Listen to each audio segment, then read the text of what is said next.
Bismillahirrahmanirrahim. Assalamualaikum warahmatullahi wabarakatuh. Perkenalkan, kami dari kelompok 2 Sejarah Indonesia akan menampilkan video tentang Perjanjian Rome.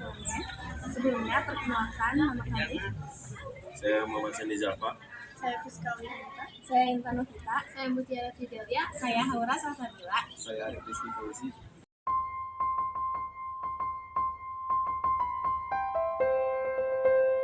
Tepat pada 13 Juli, Wakil Presiden Republik Indonesia yang pertama, yaitu Muhammad Hatta, mengesahkan Perjanjian Rome-Royen. Perjanjian ini sebagai bukti bahwa perjuangan kemerdekaan Indonesia tidaklah mudah. Indonesia masih berusaha melepaskan diri dari Belanda melalui jalur diplomasi, salah satunya melalui Perjanjian Rome-Royen.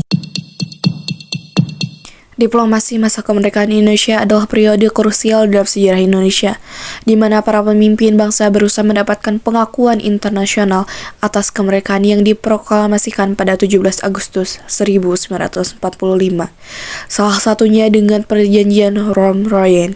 Perjanjian ini mengatur kembalinya pemerintah Republik Indonesia ke Yogyakarta dan persiapan untuk ke konferensi meja bundar.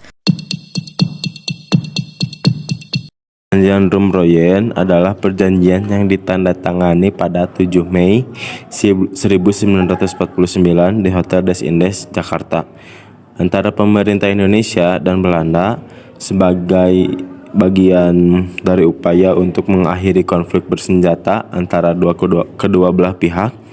Nama perjanjian ini diambil dari nama perwakilan masing-masing, yaitu pihak Muhammad Rome dari Indonesia dan Herman van Troyjen dari Belanda.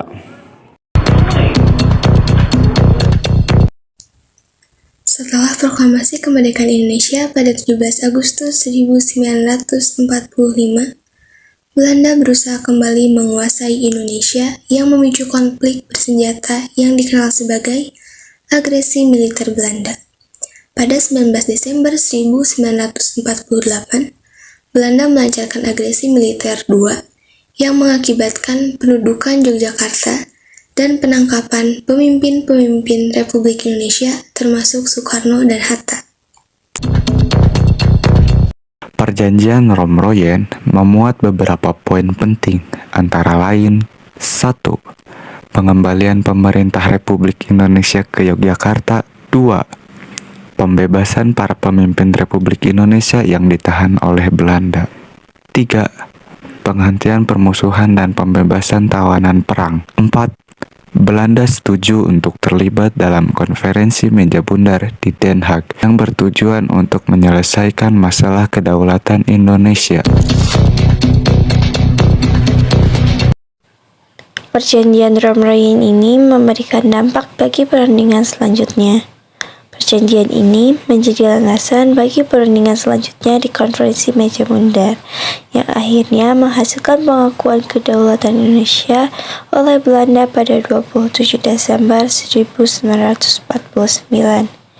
Perjanjian ini dianggap sebagai langkah penting dalam perjuangan diplomatik Indonesia untuk memperoleh pengakuan internasional atas kemerdekaannya.